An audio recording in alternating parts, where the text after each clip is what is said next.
So every year I generally write a new presentation, and this is the presentation for 2019. So this is the first time I'm giving it. In the past, it's usually been like a technical presentation. For the past year or so, it's been like on the configuration system. Before that, it was on the migration system and stuff like that. But I found myself that when I'm working with clients or teaching, I tend to repeat myself with talking about things that should be done early on in a project. So that was kind of the thought process for this. Originally, I was going to make it 10, but then I had 11, and then I couldn't part with one of them. So we're stuck with a weird number, but we're gonna go with it. All right, so I have been a Drupal developer for over 13 years, I think. That's what my Drupal.org profile tells me. I'm a developer, trainer. I work, my company's DrupalEasy. My time's about 50-50, training and consulting. I have a table today. I'm a sponsor of the camp as well. One of the things that I'm most proud of is I have a long-form Drupal training class. It's all online, 12 weeks, 3 half days a week. I think Caroline and Deborah and Patricia all have graduated from that class. I don't think anybody else. Tina will be graduating from the class. She's in this upcoming session. I have to say that I like the in-person class better. Yes, that's true. First class, which is in person. That's right. Well, Deborah and Patricia, you guys were in person as well. That was the first. You might have even been the last in-person class I did. Yeah, okay.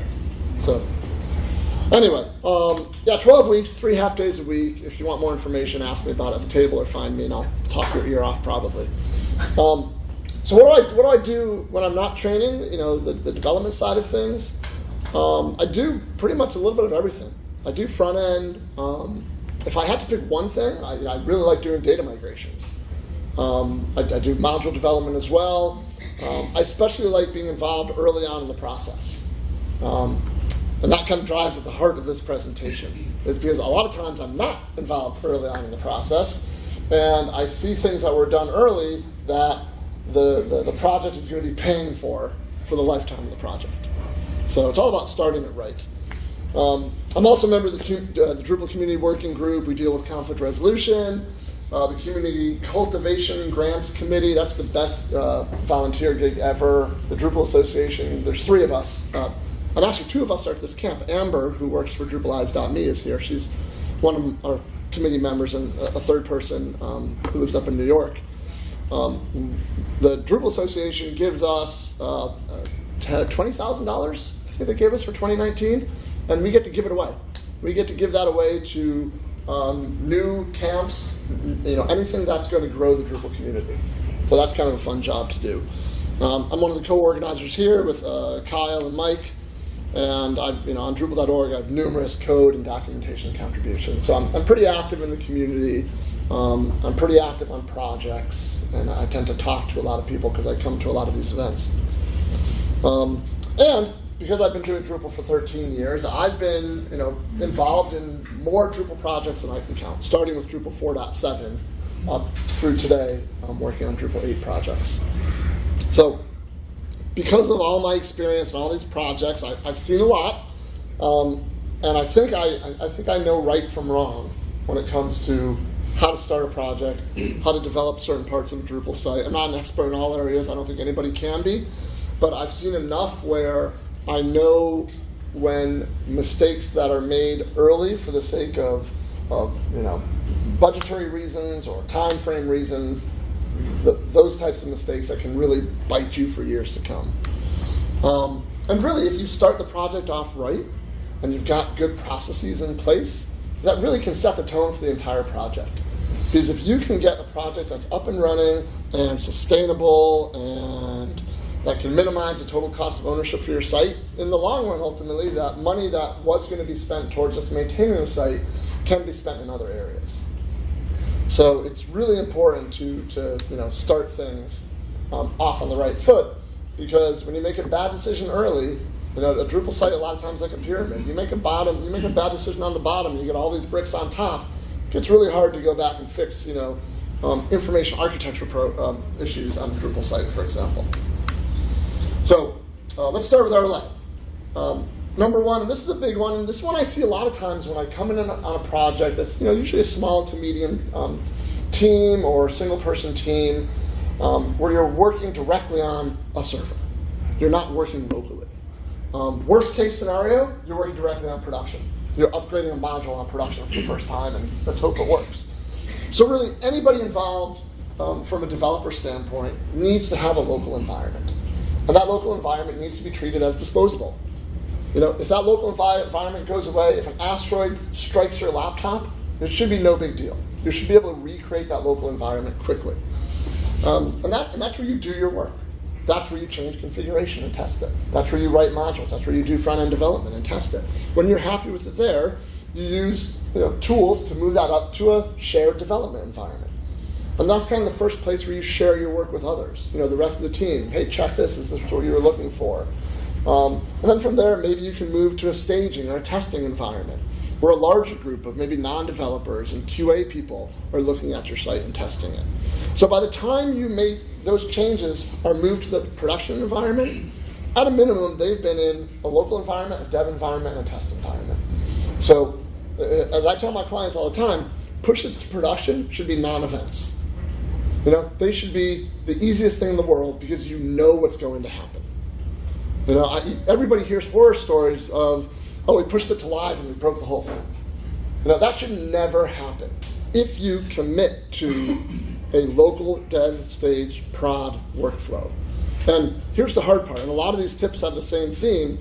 If one person on your team is committed to it and another person is not, then it's like nobody is.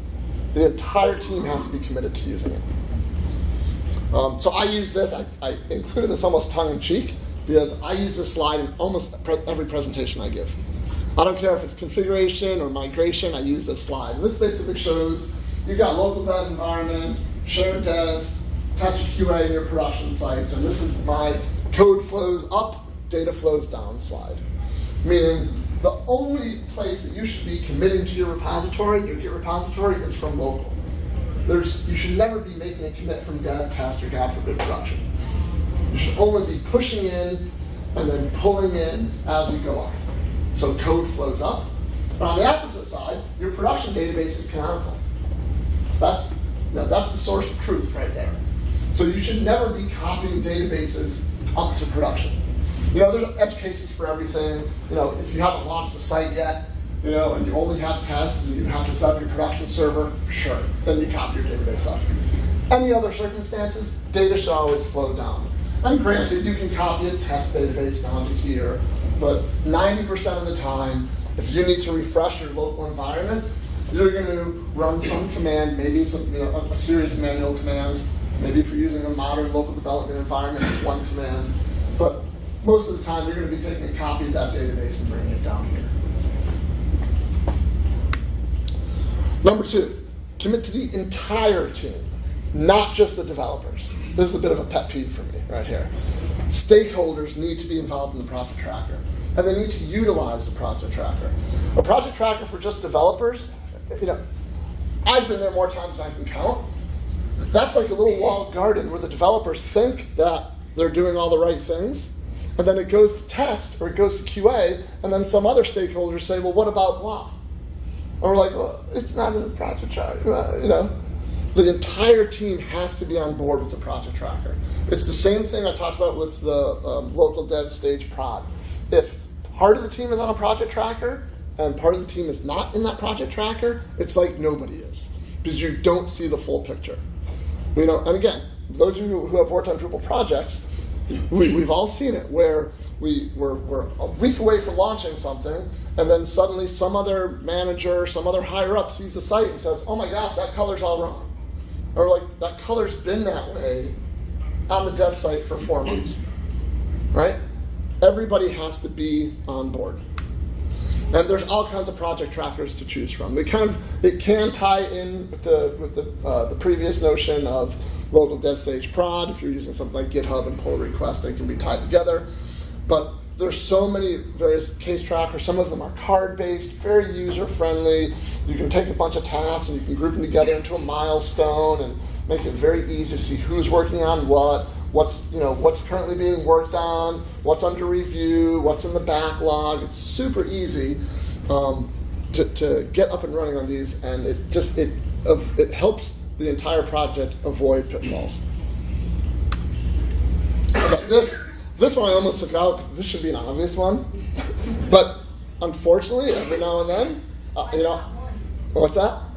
Yeah, I know. Well, there's actually no order. I wrote them all down, and I was thinking about ordering them, and I'm like, nah. I actually have a new client that I'm starting with this week. Does not use Git. I don't know how that's possible.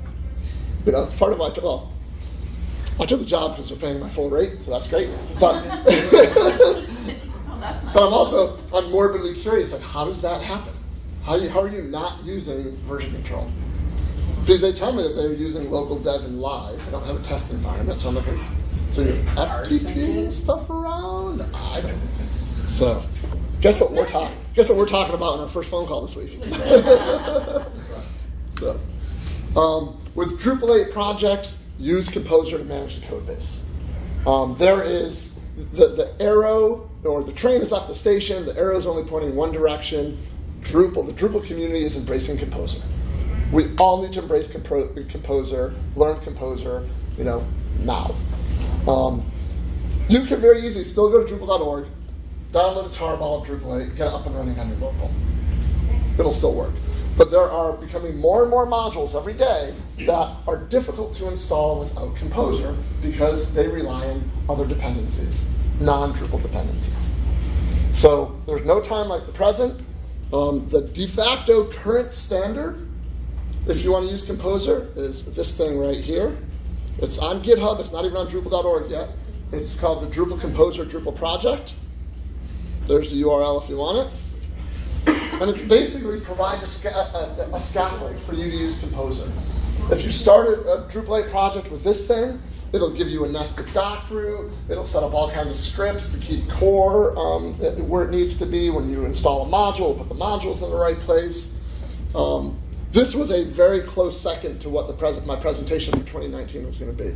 But Hawkeye, who is here at this event, has given a great presentation at various camps. So I'm sure if you go to Drupal.tv, you can find it. It's all about using Composer with this specific template.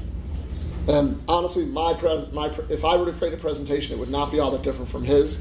So if you're new to Composer and the Composer template, go find his presentation, or find me and I'll point him out to you, and you can go pick his brain.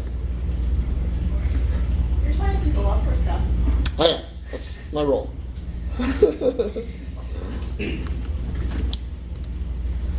All right. This is kind of a relatively new thing. Not new, but it's gaining traction. That's using a consistent local development for the development team, for the entire team.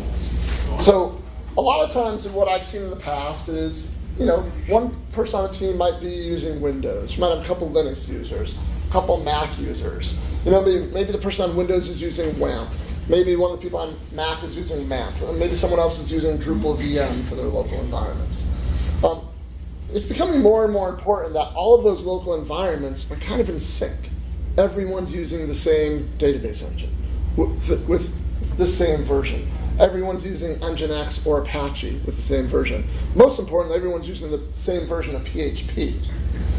We're in a bit of a renaissance right now with local development tools. I would argue that a couple of years ago, maybe more than a couple, 3-4 years ago, there was a renaissance of front-end developer tools. With Gulp and Grunt and all that great stuff, all those amazing tools and the stuff that front-end developers are using now. We're kind of at that same point, but for local development environments. Our platinum sponsor, Drud, and I have a business relationship with them, so full disclosure.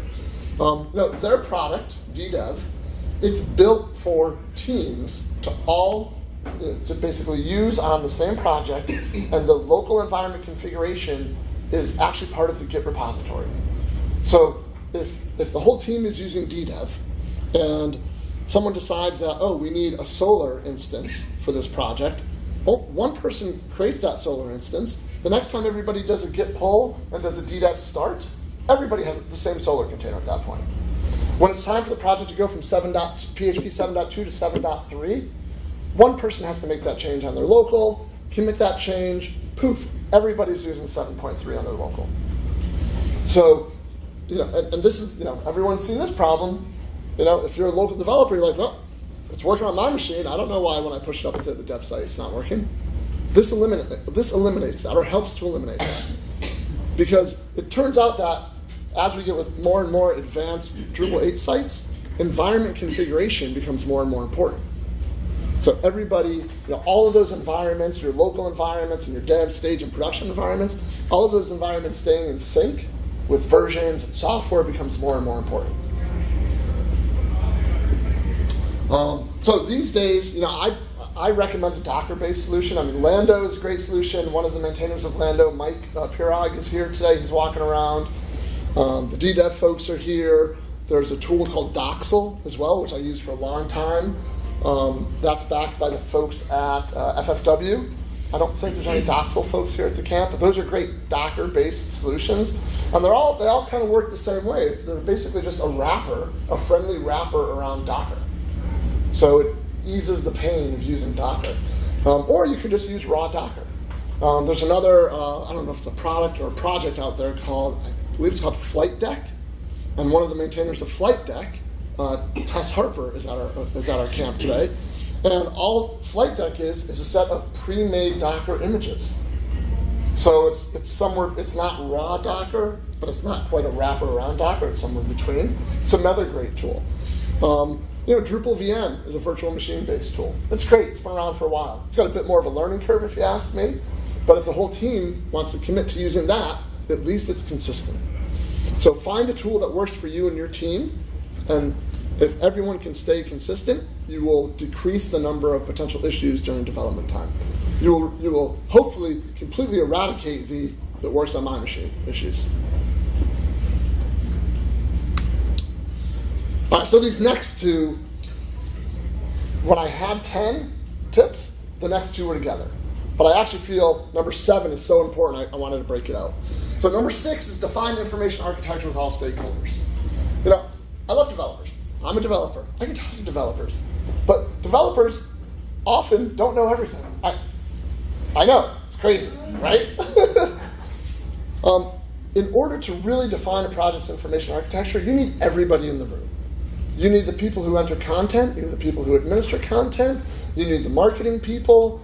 Anybody involved with content needs to be involved in that conversation. Because it's so important to get that information architecture right from the start. Because that's a foundation. That's the foundation of your house. You mess up that information architecture and you start building views on top of it, and then layouts on top of that, and then theming on top of that, and then 2 weeks before launch you find out that what you did down here and some content type is all messed up, and you have to start changing that. Then you have to go back and change views, and you have to change layouts, and you have to change theming. That's expensive. That's expensive in time and money, which is usually the same thing when it comes down to it. So everybody needs to be in the room to define it. And it doesn't have to be a Drupal exercise. It has to be a communication exercise. It's a whiteboard exercise. It's a boxes and words exercise is what it is. And it takes someone who has kind of been through it before to lead that conversation, to sit down with everyone and kind of explain what the goal is and how we're going to map the organization's data structures into, or we're going to codify them, on the board. When I do this with clients, I try to avoid any Drupal speak at all. I'm like, we need to get information that you have, onto the website in a way that your users can find it, your users can browse it, your users can search it, your users can categorize or filter it. All that stuff needs to happen, and if your information architecture doesn't support it, then what are we doing here, right? So everybody has to be involved. That's step 1. Step 2, which I would argue is more important. Okay, so that's defining entity bundles. So this is the Drupal speed. That's basically defining entities, bundles, and fields, content types, vocabularies, stuff like that. This I would argue is more important. I will bet anybody, a large amount of money that if you do that exercise, and then you spend a day or two building a very rough prototype in a fresh copy of Drupal 8. Don't theme it. Don't even worry about the displays. Just create your entities and bundles and fields based on what this conversation resulted in. If you take the results of this and prototype it, I guarantee you when you put it in front of content authors and other stakeholders, there will be changes. I guarantee it. I've never had it not happen. Because when someone is talking about it conceptually, that's one mode of thinking. But when you're sitting down at a laptop prototyping it, saying, okay, it's time for me to add a new news article, headline, we talked about that field, oh, but where do I enter the blah? I'm like, what's the blah? It's like, oh, well, that's this thing where. I'm like, well, I don't think we talked about it here. It's such a different context when someone is talking about it around a table like this, and we're diagramming up on the board, than when you're sitting at your desk with your keyboard and entering data into a form. So this prototyping, this is probably maybe not the biggest, but a huge time saver and safety net for information architecture. And it's the simplest flow diagram ever. Define and implement, have your stakeholders, not your developers. They're the worst person to test this stuff because they implemented it, so it's perfect. Your stakeholders are the people who are actually adding content, people who are actually working on the site day to day, the people who know the organization data best. They prototype it. Again, standing bet, I will take your money on this one, that there will be changes.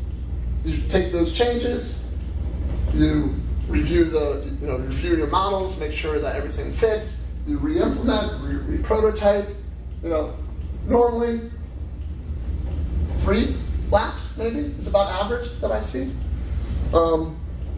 It's so important because this is probably the biggest pet peeve of mine is because when you make these mistakes in IA, the whole project gets more expensive. It's so much, it's super valuable to spend your time here when it looks like you're not making progress because you're just moving fields around and stuff like that. But even if it's like a little change, even if you need to change something from like a list text field to a list integer field, even small changes like that, they will pay dividends for years. Because that will be all those little tiny things that bother you about the website. If you can eliminate as many of those as possible during this phase, that's money and time in the bank. All right, create a style guide. So this one's a little bit tough one because if you've ever seen a style guides can be very simple or they can be binders of stuff. So my advice is to start simple. I'm big on consistency. So, and this one kind of goes with number 9 as well, with wireframes and mockups. If you skip this step and you go right to creating wireframes and mockups, the potential to lose consistency is great, I would say. Because, you can have a designer create a wireframe or a mockup for your homepage, then a landing page, then some interior pages, or maybe a couple landing pages. Looking at each of those individually to see if you like it, if that gets approved, that's great. But what really matters is when you look at them as a group. And you say, well, there's an H1 there on this wireframe, and an H1 on this wireframe, and an H1 on this wireframe, and they're all styled differently. So from a semantic standpoint, that doesn't really matter. But from a consistency standpoint, I would argue that especially H1s should probably look the same across all your wireframes or mockups. Start simple. Start with basic HTML elements. So what should an H1, before you even do any of this stuff, what should headings look like on your site? What should links look like on your site? What fonts are you going to use? What's your default font size? Basic, tiny things should be in the style guide. Because what happens is, as you build up that style guide library, that vocabulary, then you're not designing as much when it comes to wireframes and mockups. At that point, these just become layout. You have a lot of the styles already, you're just putting them in place. And another thing with a style guide is if you have a recurring element. If you have an element that's, like a teaser for a news article, and you have that teaser in different parts of the site, then style just that little teaser block. And then when it comes to mockups on different pages, and you have a teaser on the home page here, and a teaser on the at the bottom of a content page over here, and you can just drop that teaser in. And the great part about that is you style it in one place, it's styled everywhere. But you can only do that if it's consistent across. So the style guide is really just defining things in a consistent way that you can utilize on various pages of your site. And the greater the vocabulary of your style guide, the less time it's going to take your themers to theme the site. So again, it's a time saver and a money saver. And like I said, try to avoid looking at wireframes and mockups individually. Look at them as a group. It's a great exercise because you can see that you start identifying where you don't have consistency. And only create as many as you need. Start simple and add complexity as needed. That's basically if I could only do one tip, that's my one tip with any project. Start simple, add complexity as needed. Don't over-engineer. Okay, here's a big one for me. Use the freaking Drupal configuration system because it's awesome.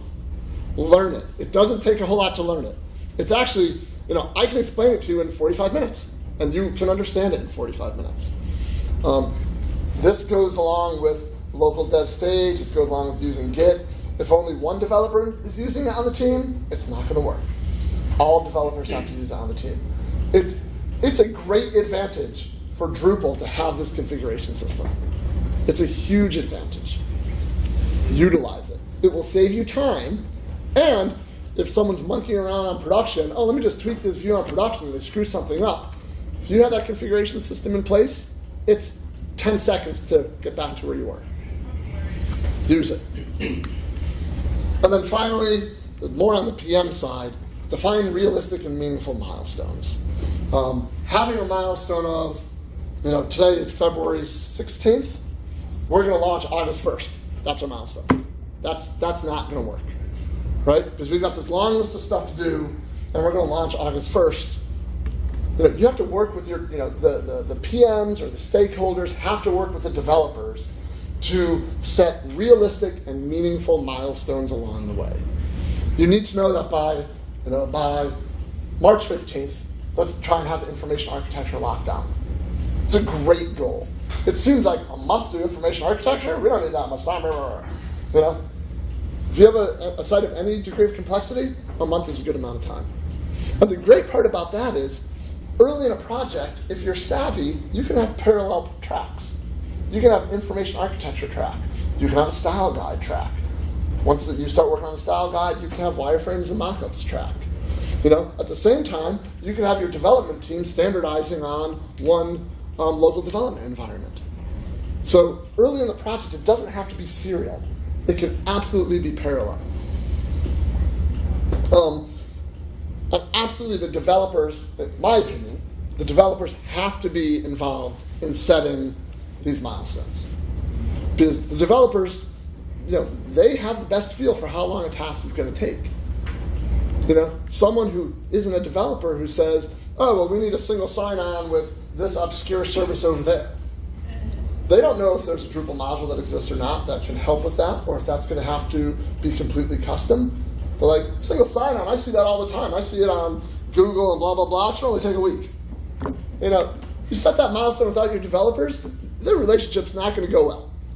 It's not going to be a good relationship. Your developers are not going to want to help you. Help them help you. And that's it. So what am I at time? I said, a half hour. It's fantastic. So that's why I have this slide.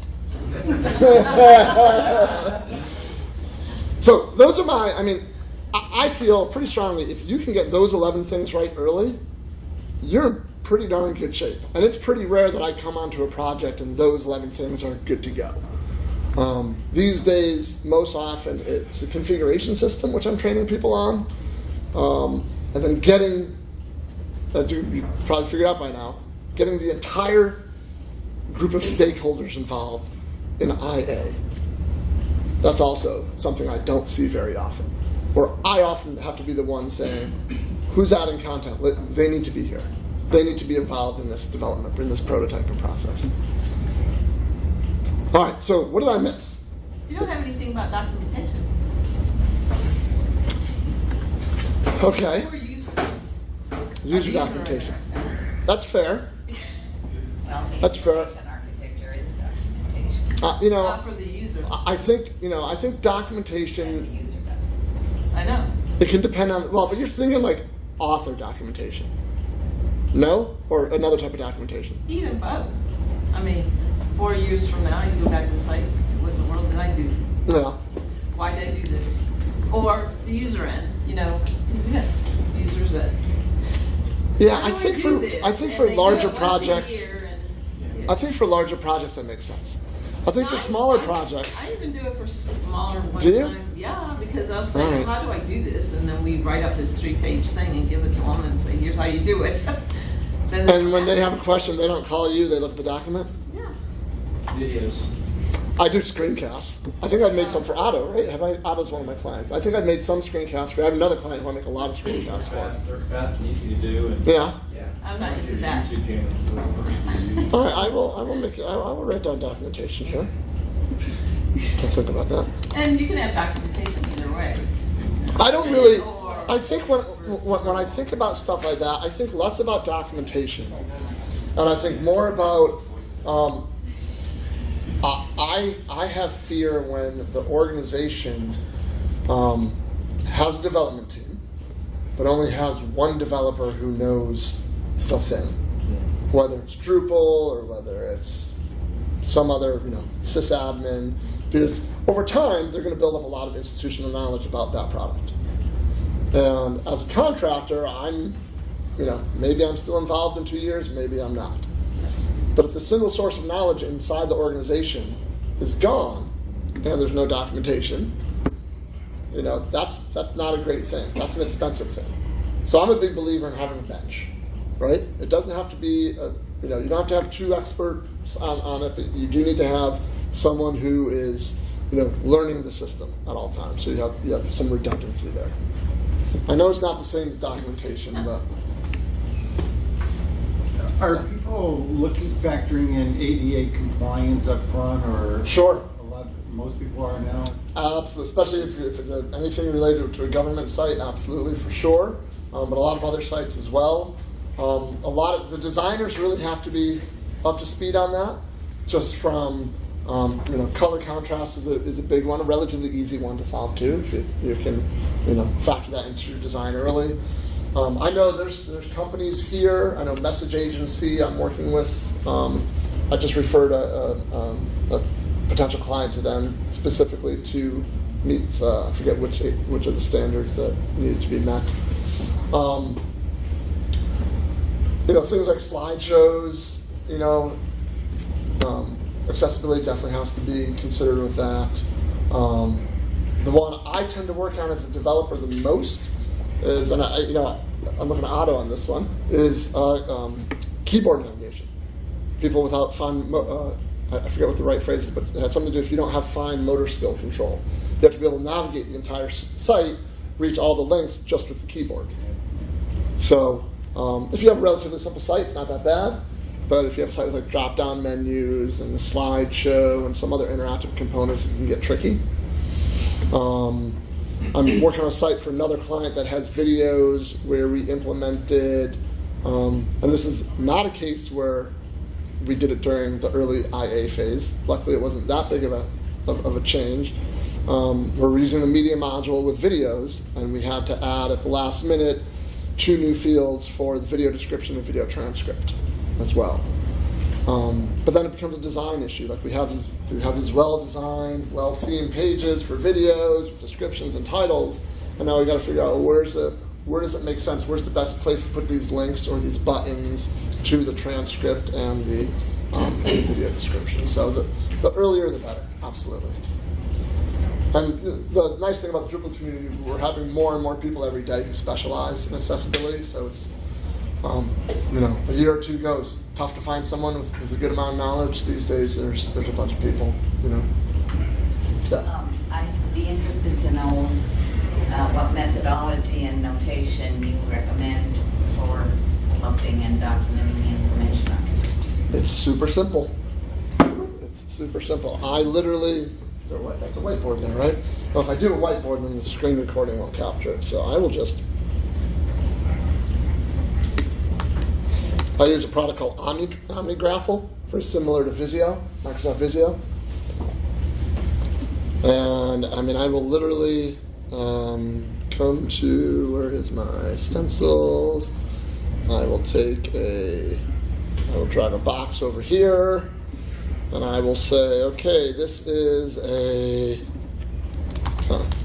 content type, we'll call this a report. And so there are some times where I will do this just on a whiteboard, or if it's a small group, on a desk with Sharpies and paper. I actually like to do it on this because it allows me to change it. But I come over, let me just get this a little bit nicer so we can see it better. Come on. Oh my gosh, this was doing 32. Oh, what happened? Oh, there we go. So I'll do this, and then we'll talk about, well, every report has a title, every report has a description. Maybe they might also have a short description. Maybe they have a date published. They probably have a file field if it's a PDF. One entity, and how does that entity? Right, and then maybe there is another. Well, here let's make this. Let's say there's a category of report.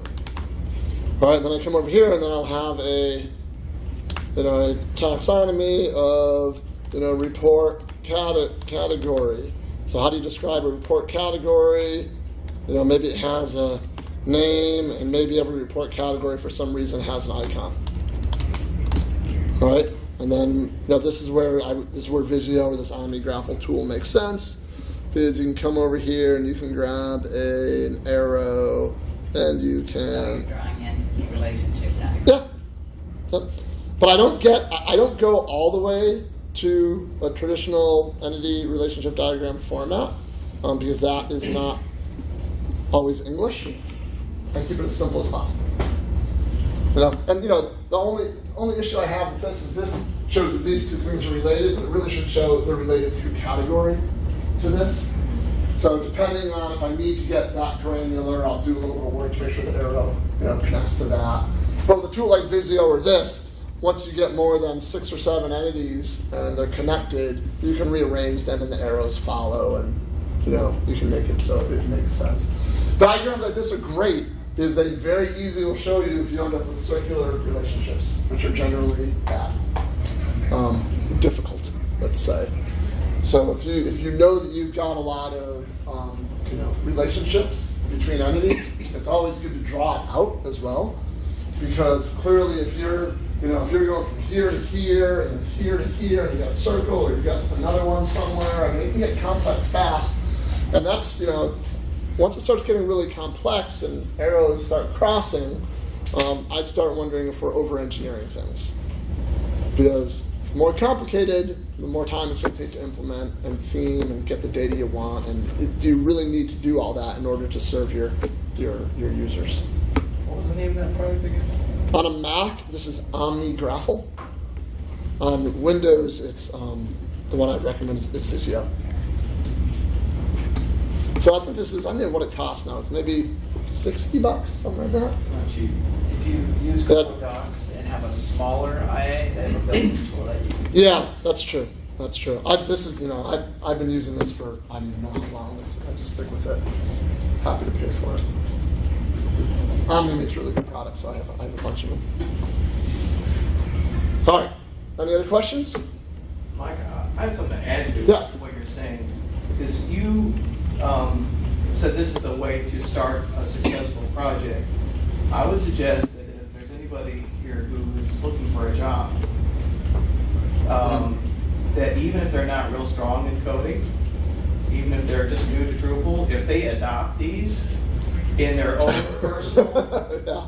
in their own personal learning and whatever, they will get a job. I can guarantee it, because these are the things that Drupal agencies and others that are using Drupal aspire to. Even if they aren't doing it very well Yeah. themselves, they aspire to those things. A lot of these are workflow based.